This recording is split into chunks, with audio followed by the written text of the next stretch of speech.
Tout d'abord, toutes nos excuses pour le grand retard accusé dans le démarrage de cette émission indépendante de notre volonté, bien évidemment.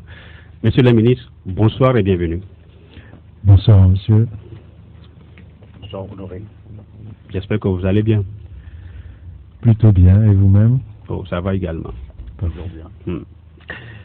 On va tout droit au but. Cela fait un peu plus d'un an que vous êtes au gouvernement. Et, professeur Dodi Kokoroko, quel bilan sommaire pourriez-vous dresser de votre département? Ce serait prétentieux de faire le bilan du ministère des Enseignements primaires, secondaires, techniques et de l'artisanat, car ce serait alors faire le bilan du gouvernement, puisque la solidarité gouvernementale est au cœur aussi de l'exercice de nos prérogatives. Je vous dirais simplement, et très modestement, qu'il revient aux Togolaises et aux Togolais de faire le bilan de notre département, mais très finement et sobrement, je vous dirais que mon département se porte bien parce que nous avons les réformes en toile de fond pour le bonheur des Togolaises et des Togolais. Professeur Iwadan, ça se passe plutôt bien par rapport à ce bilan sommaire d'un an? Il est trop tôt pour faire un bilan. Évidemment, on peut faire des constats. Et ces constats-là nous permettent justement de réajuster la trajectoire qui est celle du gouvernement de façon globale, puisque vous savez que nous avons un gouvernement qui est un gouvernement de projet, un gouvernement qui s'est projeté justement sur une feuille de route. Et cette feuille de route constitue la boussole de l'action gouvernementale. À partir de là, le bilan ne peut être que global. Évidemment, ce sont ces petits ruisseaux de chaque ministère qui formeront le grand bilan. Mais à l'heure actuelle, les constats sont avérés. On avance tout doucement. Professeur Kokoroko, on va s'intéresser d'abord à votre département qui est secoué depuis quelques jours par des mouvements de grève. Et malgré les mises en garde du ministre de la fonction publique et de vous-même, la grève des enseignants lancée par la FESEN des 3 et 4 novembre a été plutôt bien suivie sur l'ensemble du territoire. Quel est votre sentiment et votre réaction? Monsieur Honoré, d'abord, je n'ai pas les mêmes chiffres que vous, puisque vous le dites, la grève a été bien suivie. Je crois qu'il ne faut pas se laisser entraîner par ceux qui dansent le tcha-tcha sur les réseaux sociaux, qui s'adonnent à des commentaires assez réduits sur fond d'insultes, de commérages. Alors moi, je vous dirais simplement que la situation provoquée par la FESEN, il n'y a aucune crise dans le secteur de l'éducation aujourd'hui au Togo. Toutefois, la situation provoquée par la FESEN me fait revisiter les classiques que j'enseigne à mes étudiants de la 2e année en droit administratif. Si le droit de grève devrait s'exercer sans limite, ce serait consacrer la notion d'État à éclipse. Et au Togo, il y a un arsenal juridique très intéressant qui encadre le droit de grève, notamment le décret de 91, le Code du travail, le statut général de la fonction publique. Et il y a des conditions qui sont énumérées pour rentrer dans un mouvement de grève. Et il situe la grève lancée par la FESEN est illégale et irrégulière parce que nous ne respectons pas les dispositions précitées. À l'évidence, les 10 jours ouvrés n'ont pas été respectés. Et les discussions entre les fédérations, je vous rappelle que la FESEN n'est pas la seule fédération dans le secteur de l'éducation. Il y en a 7 autres qui n'ont pas préparé à ce mouvement. Et donc, je vous dis, les discussions sont toujours ouvertes. Et l'imposture et le banditisme syndical de la FESEN s'observe. Monsieur le ministre, vous êtes arrivé dans le banditisme syndical de la FESEN s'observe par quoi? Par une méconnaissance notoire de ce qui nous réunit. D'abord, je vous dis, la FESEN nous a envoyé une correspondance le 7 octobre. Nous lui avons répondu le 27. Et la correspondance du 7 était une forme de sommation que si le 29 octobre, il n'y a pas de réponse du gouvernement. Mais la réponse du gouvernement, la FESEN l'a obtenue le 27 octobre. Nous nous sommes retrouvés le 4 novembre. Qu'attendez-vous concrètement alors du gouvernement togolais? C'est un gouvernement très responsable devant la condition enseignante. Donc, il faut se garder des conclusions hâtives de quelques illuminés qui veulent se faire voir. Mais je vous dis, le dialogue, la concertation reste et demeure la doctrine du ministère, et sur le terrain, cela se vit de façon concrète. Professeur Ouaddan, est-ce que vous avez été surpris par l'effectivité de cette grève-là? Alors, surpris, les chiffres que le gouvernement a, comme le disait le ministre Kokoroko tout à l'heure, ne sont pas les mêmes. Mais moi, ce que je voudrais rappeler, c'est que il y a eu certains de nos compatriotes enseignants de leur État qui ont fait grève. Et cela m'attriste parce que on a l'impression, visiblement, qu'il y a un centième mouton qu'il faut aller chercher. Parce que il y a des règles. Et vous avez souvent l'habitude des gros mots là. Nous, on ne comprend pas. C'est quoi centième mouton? Le professeur Kokoroko le disait tout à l'heure, il y a plusieurs organisations syndicales. Et parmi ces organisations syndicales, on a au moins un certain nombre, la grande majorité, pour ne pas dire les 7 autres, qui n'ont pas observé de mouvement de grève. Il y a juste la FESEN qui a observé un mouvement de grève. Donc je considère que la FESEN s'est égarée dans son approche, peut-être par méconnaissance ou par incompréhension des textes. C'est pour cela que je parlais du centième mouton. Je faisais allusion à la Bible en réalité. Donc, à partir de là, c'est de notre responsabilité d'aller les chercher. Et c'est pour cela que le dialogue reste ouvert, pour qu'on garde un niveau de discussion et que les uns et les autres comprennent les enjeux du moment. Et ces enjeux-là sont trop importants pour que les velléités individuelles prennent le dessus sur l'intérêt général que l'on recherche pour l'éducation de notre pays. Professeur Kokoroko, effectivement, malgré les mises en garde, la grève a eu lieu. Et derrière, puisqu'il y a eu une étape. Oui. Aujourd'hui, vous avez frappé fort. 1192, puis 153 au total, 1345 directeurs du préscolaire et du primaire ont été démis de leurs fonctions pour simplement ne pas vous avoir envoyé la liste des grévistes. C'est quoi le cœur de cette décision? Honoré, vous n'avez pas le monopole du cœur. Et vous savez, je suis enseignant et je reste très attentif à la condition enseignante. Et il me semble que les gouvernements successifs au Togo, depuis 2012, y apportent de leur modeste contribution. Alors, sur cette question qui défraie la chronique avec des analyses les plus curieuses, bizarres, je vous rappellerai simplement le droit. Vous savez, d'abord, conformément au statut des enseignants, et notamment l'article 85, les chefs d'établissement, même pendant les périodes de grève, n'ont pas le droit de fermer les établissements ou de s'absenter. Ils doivent être au poste, faire les constats et collaborer avec les inspections et les directions régionales. Le second élément que je voudrais porter à votre sagacité, les chefs d'établissement se sont merveillés sur le terrain et ils sont des chefs de service conformément à la jurisprudence administrative établie et doivent obéissance et collaboration avec les autorités de police supérieures. Par conséquent, ce qui est en jeu ici, ces enseignants n'ont pas été licenciés. Et je crois qu'il y a vraiment de la manipulation, de l'infox. Ces enseignants n'ont pas été licenciés. Ils ont été simplement démis de leurs fonctions, parallélisme des formes et des compétences. C'est un ministre qui les a nommés, c'est un ministre qui doit les démettre de leur poste de responsabilité. 1345, c'est beaucoup. Toutefois, je vous dis simplement que ceux qui aujourd'hui nous disent nous n'avons pas pris part à la grève, qu'ils apportent les preuves. Et vous savez, moi je suis structuré au commandement, je suis structuré à la cohérence. Et depuis ce matin, il y a une équipe des inspecteurs qui est partie pour Daparon et qui vérifiera sur pièce et sur place les pièces, les preuves que chaque chef d'établissement apportera. En dehors, je vous confirme que tous les chefs d'établissement qui ont pris part à cette grève sauvage seront démis de leurs fonctions. Ceux qui ne le sont pas encore le seront dans les jours à venir. Ceux qui l'ont été et qui apporteraient les preuves seront réhabilités. Mais ceux qui ont fait la grève, je vous dis, et je vous confirme, ils seront sanctionnés, donc démis de leur poste de chef d'établissement.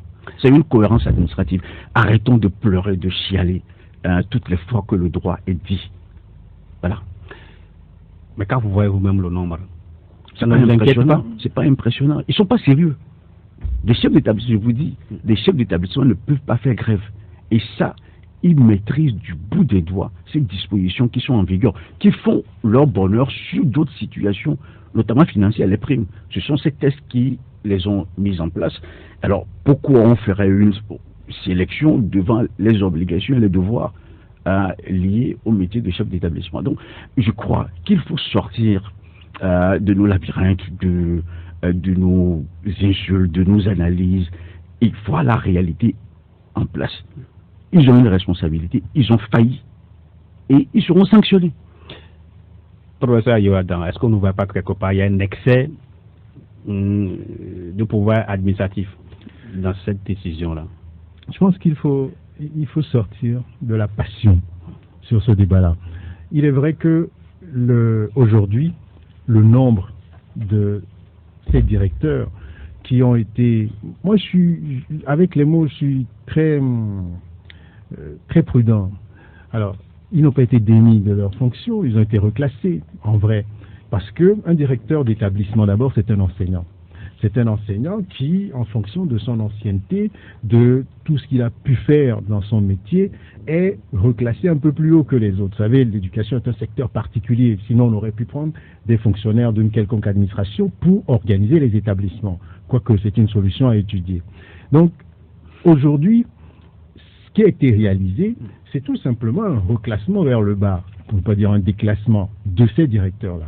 Peut-être que le nombre peut surprendre, mais en réalité, cela voudrait dire que le mal est profond dans le secteur de l'éducation et que, à un moment donné, il faut prendre des décisions en cohérence avec la feuille de route qui est la nôtre, avec les exigences, parce que en vous écoutant au quotidien sur les médias, on entend bien les difficultés du secteur, le niveau qui baisse de façon croissante, si on peut utiliser cette expression-là. Mais pour remédier à cette situation, il faut prendre des mesures. Alors, ce dont il faut parler en réalité, ce n'est pas l'ampleur, parce que être directeur, c'est pas un droit acquis en réalité.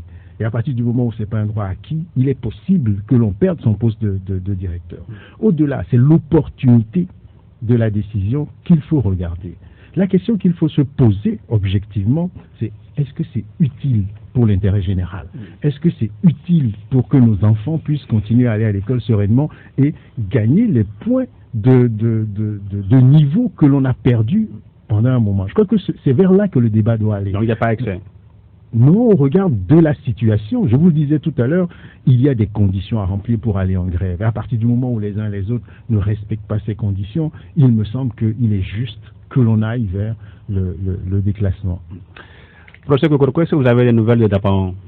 Ça devait débrayer ce matin, les écoles fermées. Vous avez des nouvelles?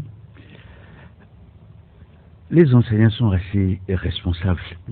Et il me semble aujourd'hui que chacun mesure la portée des événements des 3 et 4 novembre. Et je peux vous rassurer, les cours se déroulent normalement à Dapan.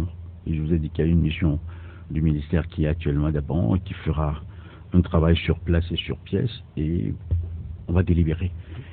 Voilà. Je voudrais vous dire, monsieur Honoré, que ce que nous faisons aujourd'hui pour le secteur de l'éducation, conformément à la feuille de route du gouvernement et aux engagements politiques du chef de l'État, constitue quelque chose de noble et d'unique. Parce que aujourd'hui, nous ne cherchons pas à feindre les problèmes devant lesquels ce secteur est confronté, notamment la question des salles de classe, 30 000 salles de classe prévues sur 5 années, la question de la qualité de l'enseignement, et vous l'avez vu, la réforme des écoles de formation, la question des EV, qui ne peut plus être une question taboue, et au-delà de la question des EV, c'est aussi la question des enseignants dans les établissements privés et dans le confessionnel que nous ne pourrions pas passer sous silence. Vous voyez, donc, il y a matière à réflexion, il y a matière à travail. Et donc, je n'accepterai pas que quelques individus, tout en réitérant ici mon attachement à l'état de droit, notamment au droit de grève. La grève pourrait s'exercer en cas de blocage, mais nous ne pourrions plus recourir au droit de grève comme un pétard qu'on jetterait à tout bout de champ. Donc il faut que ça cesse. C'est-à-dire le dialogue est maintenu. Même en ce jour, toutes les fédérations syndicales ont été invitées à désigner leurs représentants dans le cadre de la cellule ad hoc qui doit rapidement plancher sur les défis, les questions en suspens. Vous voyez combien nous sommes attachés au dialogue. Mais de ces commissions, généralement, il en ressort que c'est juste pour jouer du dilatoire. Non, cher Honoré, il faut se garder de ces conclusions actives. De 2012 à ce jour, mais ce sont des discussions entre le gouvernement et les acteurs du secteur de l'éducation qui ont permis des avancées notables sur la question des primes, sur la question du statut particulier. Alors, pourquoi vouloir jeter le bébé et l'eau du bain? C'est pas sincère. Donc que la FESEN retrouve tout son cadre, que la FESEN revienne dans le jeu. La FESEN a toute sa place, sous réserve que la FESEN respecte les règles que nous nous sommes données. En dehors, le droit lui sera appliqué dans toute sa splendeur. Il y a une particularité sur la liste de ces directeurs déclassés, démis, on retient quoi finalement? Déclassés. On parle de certains qui ont été déjà affectés, n'étaient plus au poste, il y en a qui sont déjà morts. Cher Honoré, moi je me garde toujours des grands donneurs de leçons sur les réseaux sociaux qui dansent le tcha-tcha-tcha. Vous revenez là-dessus? Oui, je me garde de toutes ces analyses hâtives. Il y a une équipe des inspecteurs qui est dans les savanes, qui fera un travail sur pièce et sur place, et les tests seront appliqués. Donc de ce point de vue, soyons sereins, tranquilles, les choses se feront tout naturellement et dans le respect des règles en vigueur. Vous l'avez dit, c'est pas fini, ça peut continuer si les rapports vous arrivent, la liste peut continuer.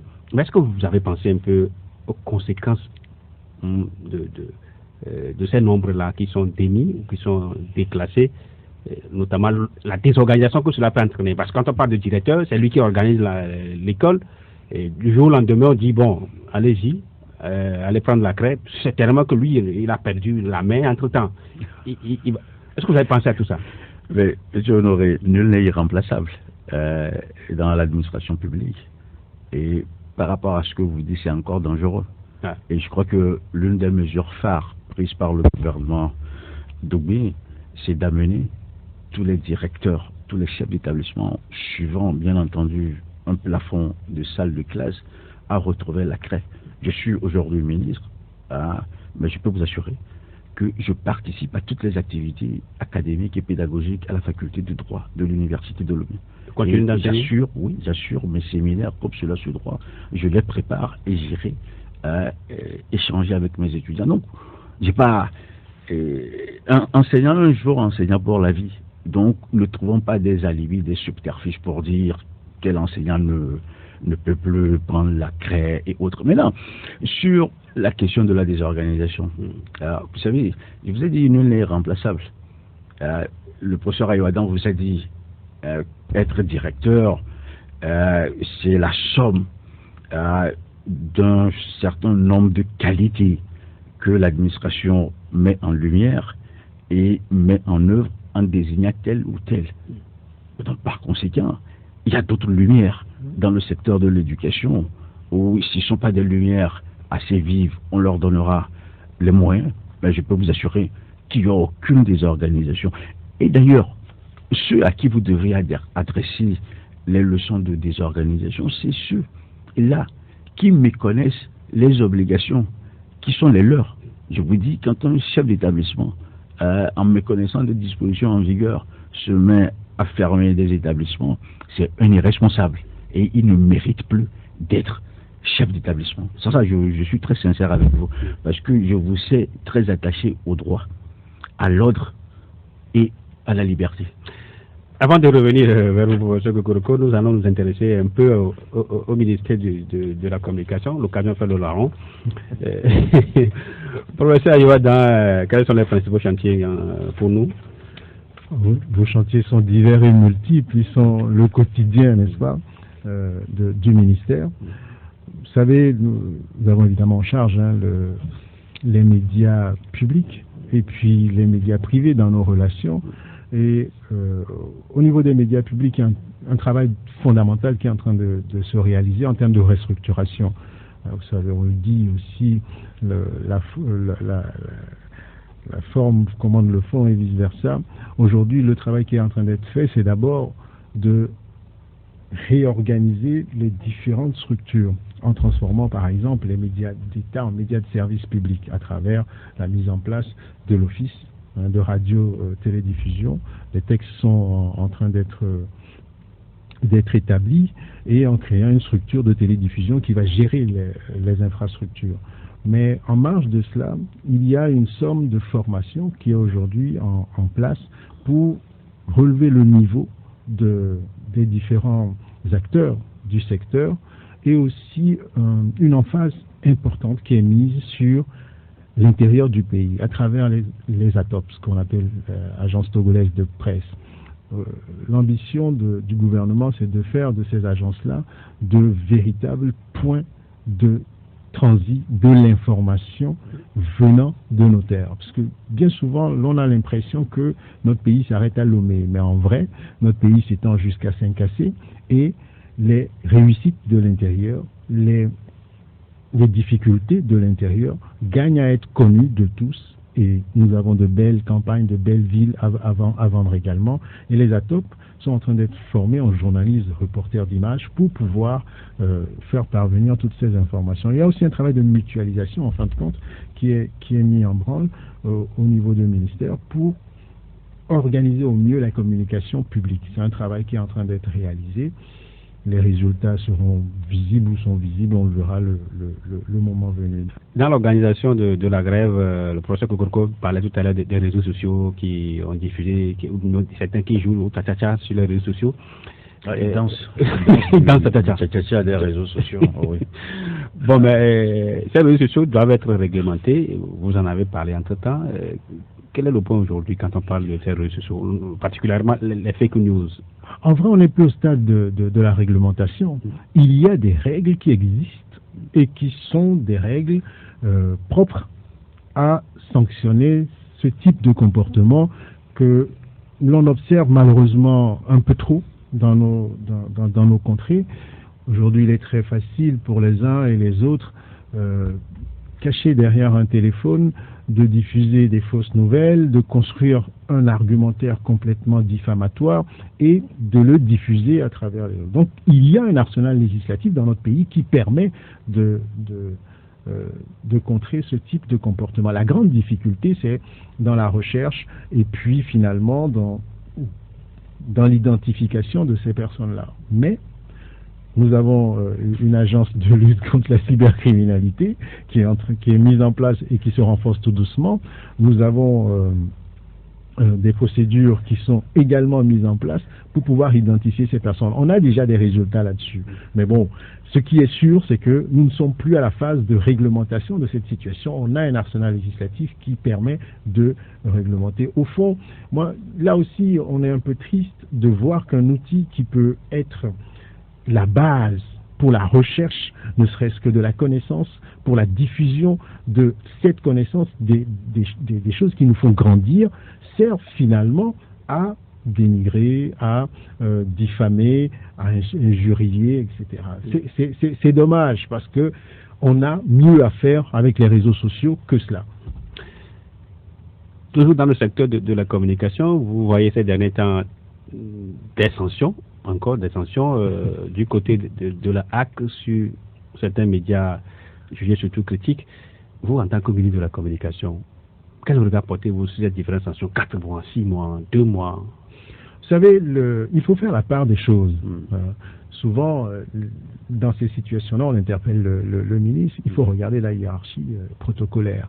Nous avons le président de la République, nous avons les institutions de la République. La RAC est une institution de la République, une institution indépendante. Le ministère de la Communication a pour responsabilité d'organiser, par exemple, le cadre législatif dans lequel la RAC fonctionne. Mais la RAC fonctionne en toute indépendance. aujourd'hui qu'il y ait des sanctions. Cela peut s'entendre. Et ce qui est intéressant, ce sont les voies qui sont ouvertes à toutes ces personnes qui ont pu être sanctionnées pour faire dire le droit en leur faveur ou alors pour se faire dire la justice selon comme ils l'entendent. Donc là-dessus, moi il me semble qu'il ne faut pas être inquiet. Ce qui est intéressant, c'est d'avoir ces voies de recours pour que la diversité d'opinion puisse s'exprimer. Vous connaissez bien sûr la suite. C'est-à-dire Ces recours, ce que ça donne. donc, Général. en réalité, est-ce qu'on peut parler généralement? Je pense qu'il vaut mieux être précis. Il vaut mieux être précis. Bon, on s'entend. Monsieur Kukuroko, tout à l'heure, vous avez déjà fait cas des grands chantiers que vous avez également ouverts à votre niveau. Et bien évidemment, quand la situation des enseignants arrive et qu'on retrouve ces sanctions qui désorientent un tout petit peu, il y en a qui estiment que vous avez mieux à faire que d'aller déclasser des directeurs, parce qu'aujourd'hui, après la rentrée, il y a un manque cruel d'enseignants, de bâtiments. On voit quand même de ces bâtiments au XXIe siècle qui ne sont pas tolérables. Cher Honoré, le dérisoire dans cette situation, c'est plutôt l'attitude de la FESEN. Et l'utile, c'est le droit qu'on leur applique et qui les dérange si tant. Et vous voyez ce que le professeur Ayoadan vient de vous dire sur l'utilisation abusive des réseaux sociaux. Quand ces agités sur la toile seront déférés, on criera de nouveau à la remise en cause de l'état de droit et de la démocratie au Togo. Mais il faut que les gens assument pour une fois les actes qu'ils posent afin que notre pays soit un vrai berceau de la démocratie. Alors, oui, c'est-à-dire, je vous dis, le dérisoire, c'est le comportement de la FESEN. L'utile, le système pour pouvoir avancer aujourd'hui, a besoin des chefs d'établissement responsables. Et je recherche ces chefs d'établissement responsables pour pouvoir faire progresser le système qui me tient à cœur. Et comme vous le dites si bien, je vous l'avais déjà dit, la question des salles de classe, je peux vous assurer que cette problématique sera résolue dans le cadre de ce quinquennat. Nous n'avons plus peur, oui, des salles de classe vétustes. C'est notre réalité. Et au moins, féliciter le gouvernement de prendre sur lui d'en finir avec ces salles de classe vétustes. D'accord? Je vous ai dit la qualité de l'enseignement.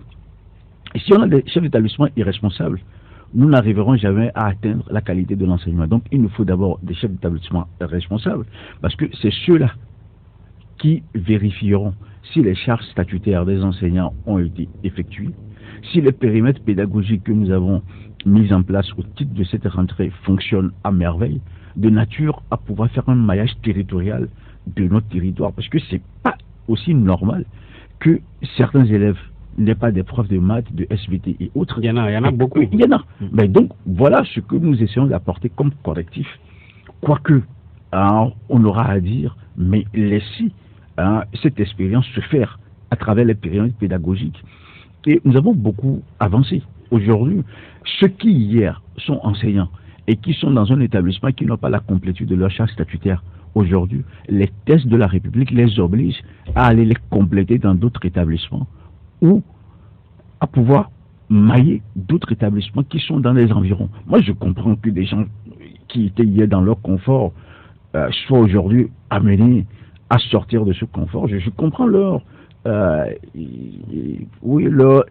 résistance, leur refus du changement. Mais le changement aura lieu. Il aura lieu. Et c'est de la sorte que les deux piliers du ministère, notamment l'amélioration de la condition enseignante et l'amélioration de nos infrastructures, ne seront pas, ces deux piliers ne seront pas des miroirs aux alouettes. Donc, au fond, il y a du travail dans ce ministère. Et vous le voyez d'ailleurs en une année ce que nous essayons de faire. Si nous n'avons pas un corps d'encadrement, des conseillers pédagogiques, des inspecteurs, mais le système va péricliter. C'est ce que nous avons fait aujourd'hui où, depuis 2 semaines, les élèves inspecteurs et les élèves conseillers sont en formation. Mais nous avons doté les établissements de matériel roulant.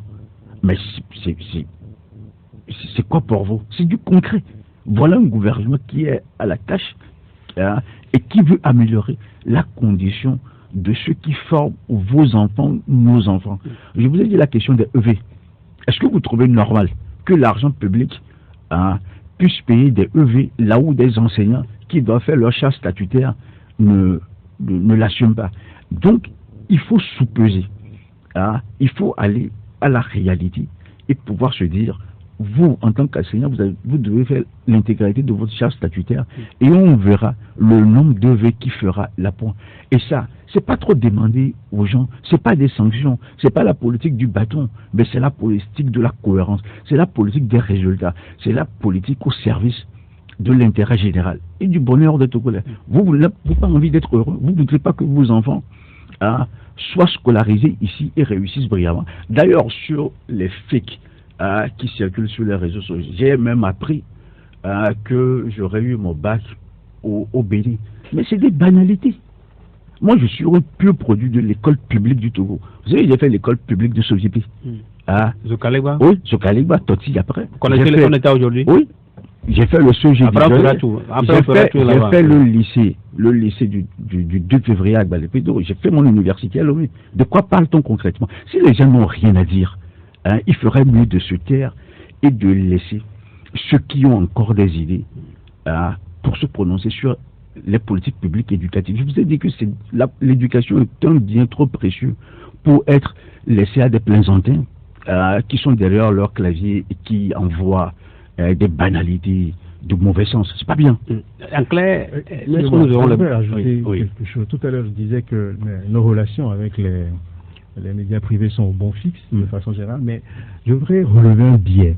Vous savez, aujourd'hui, l'État subit une création anarchique des établissements.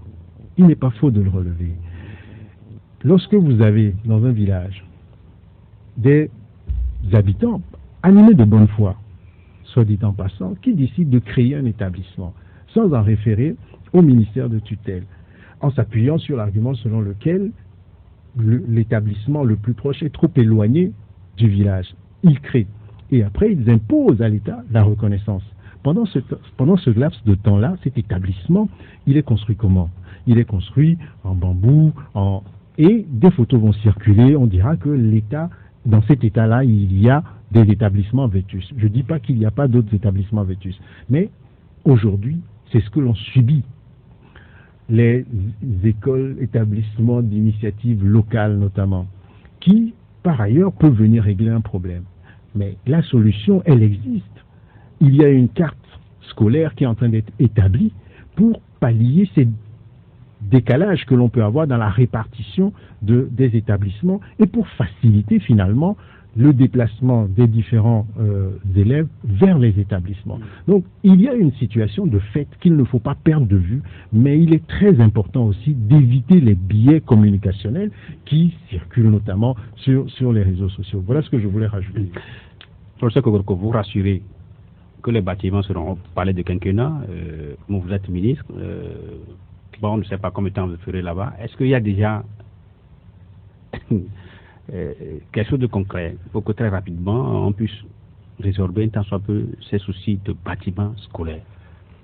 Je n'aurai ma place au gouvernement, c'est le chef de l'État qui en décide, et de façon discrétionnaire. Vous voyez que moi je ne me mets pas à dire X ou Y, donc il est libre, il décidera de ma place au sein du gouvernement. Mais je dois vous apporter du grain à moudre par rapport à la problématique des salles de classe. Laissons de côté la construction des 30 000 salles de classe. Et le gouvernement est de bonne foi, puisque nous avons déjà démarré la sécurisation du foncier. C'est la condition sine qua non pour pouvoir mettre en place la société de projet qui va gérer la construction des salles de classe. Mais le gouvernement est à la tâche, puisque je vous dis dans 2 semaines, je vous donne un rendez-vous, je vous enverrai les images. Le gouvernement lancera sur toute l'étendue du territoire le démarrage des constructions, réhabilitation des salles de classe. Peut-être que l'école féminine publique des petits Zokaleba, vous savez très bien. J'ai vu les images, oui. Vous voyez très bien, j'ai vu. Je me suis rendu d'ailleurs dans cette école, mais en fait c'est dans une zone inondable. Donc cette école doit être purement et simplement déplacée. Donc je vous dis, dans 2 semaines, sur toute l'étendue du territoire togolais, vous verrez le démarrage des constructions de salles de classe et de réhabilitation de salles de classe.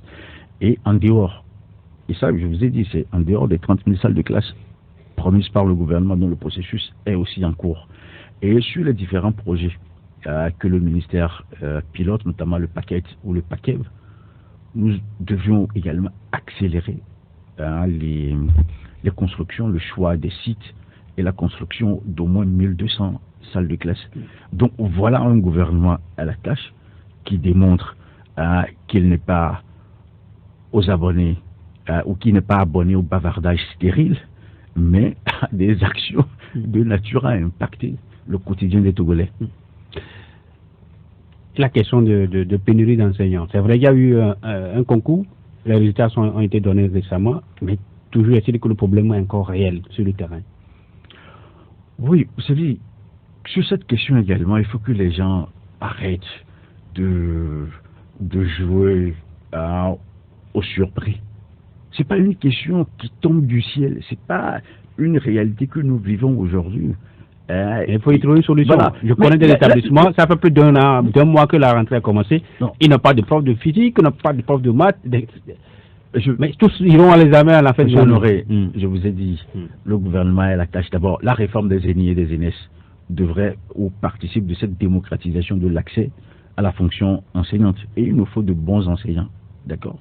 Et tous ceux qui emprunteront le chemin de l'éducation seront accompagnés. Mais sur la question toujours des enseignants, mais je vous ai apporté du grain à moudre. Je vous ai dit aujourd'hui, le provisoire que nous avons dégagé, c'est les périmètres pédagogiques et le relèvement aussi des charges statutaires des enseignants. Et contrairement à ce que vous nous dites, on a quand même fait un saut qualitatif, parce que prenez tous les enseignants en activité aujourd'hui et qui se sont vus à augmenter le plafond de leur charge statutaire. C'est pas rien. Voilà les solutions concrètes que nous essayons d'apporter. Mais il y a toujours un besoin dans les disciplines scientifiques. Mais laissez-nous jusqu'au 31 décembre, vous verrez la réponse que le gouvernement apportera également à cette question. Et puis bon, il faut aussi revenir à la réalité. Le Togo a besoin des enseignants dans toutes les disciplines. Il n'y a pas que les maths, la physique. Non. On a besoin de toutes les compétences pour faire le Togo qui nous fait rêver. Voilà. Donc, je vous ai dit, je ne fuis pas les difficultés auxquelles le secteur éducatif est confronté.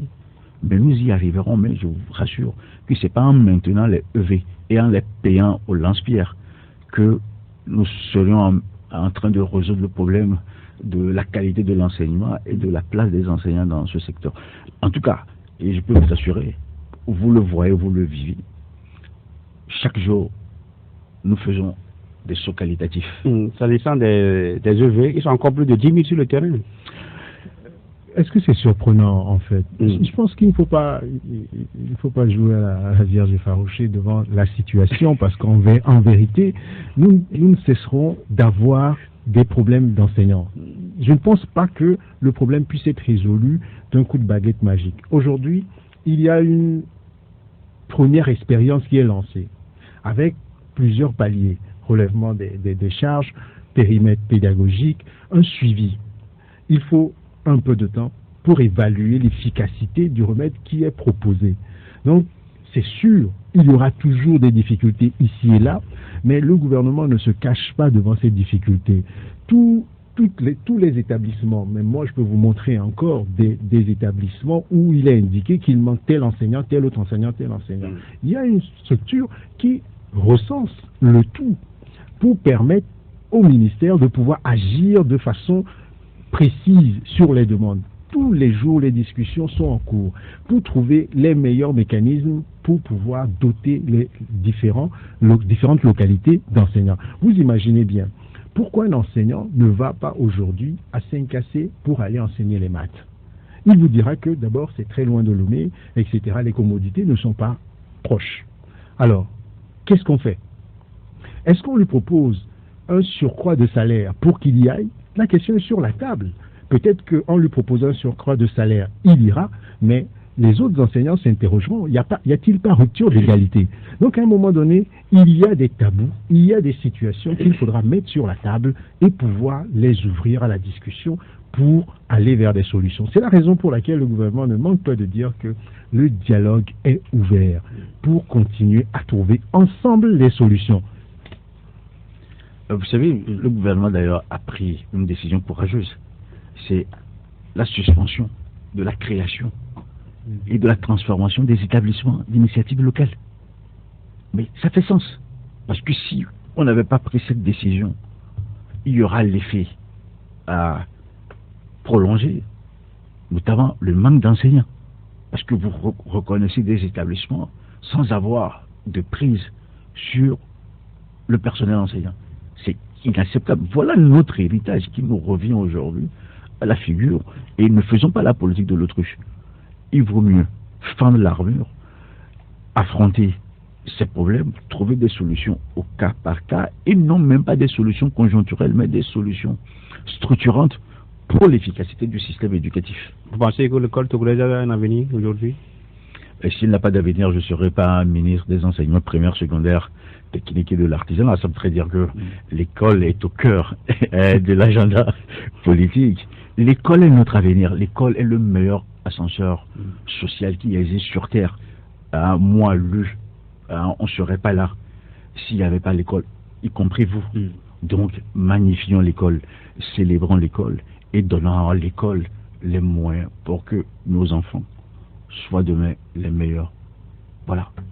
Quand on parle des réformes, c'est aussi les curricula. Ça a commencé aussi, puisqu'on nous dit on ne forme que des bureaucrates, ils n'ont même plus de bureau. Qui vous dit ça? Oui, vous savez, je vous ai dit, je vois même sur les réseaux sociaux des documentaires où de façon pompeuse on dit la fabrique des chômeurs par les universités, les écoles publiques et autres. C'est du chiche. Je vous dis, c'est du chiche. C'est-à-dire, toutes les écoles publiques en Afrique s'adaptent au temps. Et ça, se reproche, personne ne pourrait nous le faire. Nous nous adaptons au temps. Et la virilité de nos diplômés est aussi tributaire de la virilité du secteur privé du bassin d'emploi. Est-ce que vous comprenez? Si on se met à former des journalistes en quantité industrielle et que les radios, les télés ne se créent pas, vous voyez, la loi de l'offre et de la demande, ça va péricliter. Donc arrêtons d'être dans un faux procès de l'école publique. Il est vrai que nous devrions en permanence nous adapter, nous devrions innover. Et c'est une obligation. Et nos curricula ne peuvent pas échapper à ces nouvelles exigences. Et parlons des curricula. Aujourd'hui, il y a une réforme globale à faire. Et ne faisons pas du saucissonnage. C'est bien beau de dire, oui, bon, on aurait refait le programme de tel. Mais il faut repenser aujourd'hui le parcours global, le bac. Qu'est-ce que nous attendons des bacheliers? Le bac 1, le bac 2. Voilà les questions structurantes aujourd'hui pour le secteur de l'éducation. Est-ce que les séries que nous avons aujourd'hui, est-ce que ces séries ne sont pas obsolètes? Est-ce qu'il ne faut pas les arrimer au temps nouveau? Voilà les vraies réflexions qui doivent être au cœur de ce que nous faisons. Et là, on a besoin des enseignants. Et il n'y a pas que l'argent. Je veux bien qu'on puisse inscrire la condition enseignante dans le mélioratif. Mais il faut penser le système. Il faut penser le système. Et il nous faut des hommes et des femmes qui ont des idées neuves. Vous voyez? Mais ce n'est pas les mêmes enseignements, les feuillets jaunis. Et puis bon, à tout bout de champ, on dit argent. Non. Mais vous avez mal quand on parle de grève. C'est l'impression qu'on a. Non. Je vous ai dit que je suis très attaché à l'état de droit. Et donc, la grève fait partie intégrante des composantes de l'état de droit. Mais simplement, il faut séquencer le recours à la grève. Et oui, je suis atrabilaire aux grèves sauvages. C'est pour ça que je veux, avec les différentes fédérations, à pouvoir ensemble incarner un syndicalisme éclairé, responsable, réfléchi, et non un syndicalisme sauvageon. Professeur Yoadan, vous parlez de réformes, vous parlez des enseignants, mais on ne peut pas parler de grève parce qu'il faut en parler, parce que derrière on parle de gratification, on parle des promesses non tenues. Est-ce que vous ne voyez pas que vous avez aussi une certaine responsabilité en évitant par exemple de faire des promesses de Gascon par exemple? Alors là-dessus, je crois que les promesses dont il s'agit, ce sont des promesses qui ont été faites par un gouvernement responsable de ce point de vue. Mais une promesse, dit-on, est une dette, n'est-ce pas? Dans la mesure où le gouvernement fait une promesse et que le gouvernement dit à ses interlocuteurs que ma promesse, je la tiendrai, laissez-moi juste le temps de faire mes opérations comptables, si vous l'entendez ainsi, et puis je tiendrai. C'est aussi basique que cela, je pense qu'il ne faut pas en avoir une grande idée. La gratification, on le sait, c'est une libéralité. En réalité, ce qui est au cœur, c'est la promesse. Est-ce que le gouvernement, à un moment donné, a indiqué à qui que ce soit qu'il reniait sa signature? À aucun moment. Donc, moi, je ne pense pas que sur ces montants qui ont été promis, le gouvernement fasse défaut. Ce n'est pas possible. Là-dessus, ce que l'on convoque, c'est l'esprit de responsabilité. Vous ne pouvez pas passer sous silence l'environnement dans lequel nous sommes tous depuis un certain nombre de mois, les difficultés qui sont celles des uns et des autres, la grande capacité du gouvernement aujourd'hui à s'adapter à cette réalité. Les investissements n'ont pas cessé. La mise en œuvre de la feuille de route gouvernementale dans l'esprit qui est celui de l'amélioration de la vie de tous, de l'inclusion sociale, cette mise en œuvre n'a pas cessé. Donc à un moment donné, la répartition, la redistribution de la richesse nationale, de ce point de vue, se fera. On va parler un peu de la HAC. On y revient un peu par rapport à la réforme en cours. Pour nous donner un peu une idée là-dessus? Alors ça fait depuis 2018-2019 que la nouvelle loi, enfin la loi organique en vigueur est en cours d'exécution, et parce que nous sommes dans une dynamique d'amélioration au quotidien, le gouvernement a décidé de revoir ou de rafraîchir, on va dire, les textes fondamentaux de la HAC. Alors, en quoi cela consiste? Très simplement. Cela consiste d'abord dans une réorganisation de la composition de la HAC. On a 9 membres à la HAC, et si vous regardez un peu, ils sont tous quasiment journalistes. La réforme ambitionne désormais de faire en sorte que on ait toujours plus de journalistes, mais plus de journalistes voudrait dire par exemple que 3 seront nommés par le président de la République au lieu de 4 auparavant. 6 personnes seront désignées par l'Assemblée nationale, dont 4 issus d'une liste de journalistes. Ce qui permettrait aux uns et aux autres de pouvoir postuler pour assurer une grande diversité dans la composition. Il y aura 2 personnalités qui ne seront pas des journalistes, qui viendront de corps différents. Ce peut être des gestionnaires, parce que dans la loi, il est désormais attendu des médias d'être des sociétés de presse. Donc nous cherchons des spécialistes également de ce point de vue. Donc 2 personnes viendront d'un secteur, ça peut être la gestion, ça peut être l'économie, ça peut être l'architecture, qui viendront de là. Et les candidatures seront transmises à l'OTM. Alors pourquoi est-ce qu'on remet l'OTM au goût du jour? Il faut savoir que dans la hiérarchisation, aujourd'hui, ce qu'on a, on a la HAC au sommet, on a la justice, on a la HAC, et puis on a l'OTM. L'OTM, c'est le tribunal des pairs. Mais depuis 1999, on peut le dire, l'OTM brille un peu par son absence sur la scène médiatique. Comment faire pour revaloriser cet organisme que vous-même, vous avez créé, on va dire cela, vous avez milité pour que cet organisme-là soit en place. Donc les candidatures passeront par l'OTM et atterriront à l'Assemblée nationale pour être désignées. Ça, c'est un point. Il y a aussi une exigence, en tout cas une ambition, qui est celle de la dissociation entre certaines décisions qui seront prises par la HAC, notamment sur les affaires de diffamation, injures publiques, etc., qui devraient désormais ressortir exclusivement à la justice. La HAC ne trancherait plus les questions qui sont relatives à ces difficultés, tout simplement parce que ce sont des notions qui sont un peu délicates et qui nécessitent un débat beaucoup plus large. Ce n'est pas là encore une autre épée que vous êtes en train de mettre sur la tête des journalistes.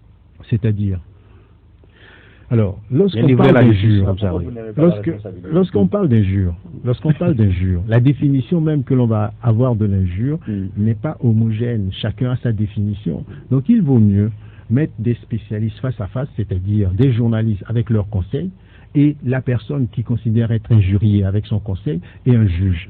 Voilà l'angle qui est retenu. Au total, c'est différent. Il y en a d'autres de mesures qui sont contenues dans ce texte-là qui va être qui a déjà été voté en conseil, adopté en conseil des ministres et qui sera connu de l'Assemblée nationale très bientôt. Vous verrez, l'ambition, c'est de faire en sorte que nous ayons une HAC qui continue de grandir parce que nous voulons avoir une institution toujours plus haute et qui permette aussi l'expression de la diversité. Voilà le travail qui est en cours. Les candidatures qui ont été déjà annoncées ou avancées, ça continue, le processus continue. Puis il y a eu alors le processus a été gelé. C'est gelé. Le temps de l'adoption du texte, une fois que le texte sera adopté, le processus sera relancé. Nous allons finir tout doucement cette émission. Mais professeur Ayiwa, dans la préparation de cette émission, dès qu'on a annoncé que vous serez avec nous ici, plusieurs questions, j'ai même perdu le fil de vos protocoles, mais ce qui revient régulièrement, les journalistes demandent à quand ils seront réglés par rapport à la sensibilisation qui a été faite sur la Covid. Si tu ne me poses pas la question, c'est tellement qu'on va me le reprocher. Oui, mais c'est embêtant parce que oui. Sur la question, je suis désolé de le dire aussi crûment, sur la question, on en a parlé, reparlé. Moi d'abord, je suis embêté parce que je considère que le travail qui a d'abord été fait est un travail citoyen. C'est comme cela que je le considère. Vous savez, nous avions eu une période où nous avons travaillé avec les journalistes dans une démarche contractuelle. Cette période est passée. Ensuite, il y a eu une nouvelle campagne qui a été réalisée, mais pas dans les mêmes conditions que la première. Donc, c'est d'abord une démarche citoyenne. Mais au-delà de cela, je l'ai déjà dit et je le répète, les journalistes qui ont pris attache avec moi là-dessus, je leur ai indiqué qu'il y a un cadre de discussion. Et ce cadre de discussion... On va discuter pour ça aussi. Mais écoutez, avant... Alors, vous savez, nous travaillons... La discussion, le dialogue. Bon, généralement, c'est là où se termine la discussion. Non, moi, je ne suis pas d'accord avec vous parce que, en général, vous le savez très bien, mais si on ne veut pas discuter ça, voudrait dire que les uns et les autres connaissent un endroit où des rémunérations sont prévues et que ces rémunérations leur sont dues, notamment les uns les autres. Mais ne vous inquiétez pas, je pense que sur la question, on avance. Il y a d'autres choses plus difficiles à régler. Bon, le mot n'est pas sorti. Moi, j'ai pensé que vous allez dire important et il allait dire même, tout est important. Vous ne m'aurez pas là-dessus, vous savez. Bon, on va finir cette émission. Mot de conclusion. Professeur Kukuroko, certainement que vous avez un mot précieux à l'endroit des enseignants, des syndicats, élèves, parents d'élèves. Mais je voudrais simplement que le secteur de l'éducation soit le creuset de la responsabilité, de la confiance. Et vous voyez, quand je vois la FESEN avec son secrétaire général qui se débat dans ses difficultés en disant qu'il y aurait une grève en 2020 et qu'elle se poursuit aujourd'hui, moi ça me donne de la matière pour enseigner le droit administratif. C'est la notion de grève élastique. Ouais, bon, ça nous donne du grain à moudre, mais c'est du pipeau. Donc il faudrait vraiment qu'on soit sérieux, qu'on soit responsable toutes les fois qu'il s'agit de l'éducation de nos enfants. Donc aux enseignants, je leur fais totalement confiance. Aux parents et aux élèves, je leur dis soyez sereins. Le secteur est en mutation dans un Togo lui-même en mutation. Merci. Professeur Ayiwa, est-ce que vous avez l'impression que les dernières décisions qui sont prises souvent excessives, hein, restriction de liberté publique, des enseignants, disons des directeurs qui sont déclassés, ça ne met pas mal le vivre ensemble au Togo. Alors, En termes de conclusion, oui, mais on est mal à l'aise. non, je pense que vous portez un jugement de valeur. Soyez responsable, je vous portez- ai dit, vous soyez portez un responsable jugement de pour valeur. une fois. Mais là-dessus, ce que je voudrais dire, c'est que le vivre ensemble, qu'est-ce que c'est? C'est tout simplement la volonté des uns des autres de vivre en harmonie, les uns à côté des autres. Mais on a dit les uns à côté des autres. Ce qui veut dire qu'au fond, la responsabilité, elle est collective. La responsabilité n'est pas qu'uniquement du côté du gouvernement. Je vous le dis encore, le gouvernement joue sa part. Et lorsque un concitoyen se met devant chez vous à 5 heures du matin ou à 4h30 avec un mégaphone et qu'il récite des prières ou des incantations, est-ce qu'il participe du vivre ensemble? Lorsque un citoyen jette ses ordures dans la route, sur la route, est-ce qu'il participe du vivre ensemble? Donc, tout et chacun, nous sommes concernés par le vivre ensemble.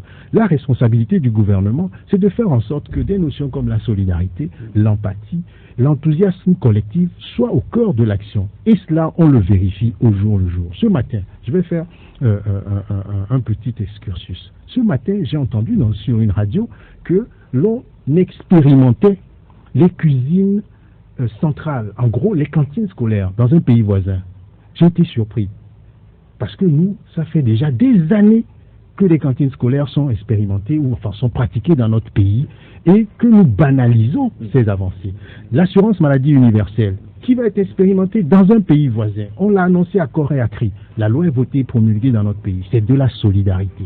Et ça, ce sont des éléments pour contribuer au vivre ensemble. Certainement qu'on aura l'occasion de revenir là-dessus. Je serai disponible pour. Oui. Professeur Kokoroko, certainement qu'on aura l'occasion de revenir à cette occasion. Surtout la disponibilité, nous en avons besoin.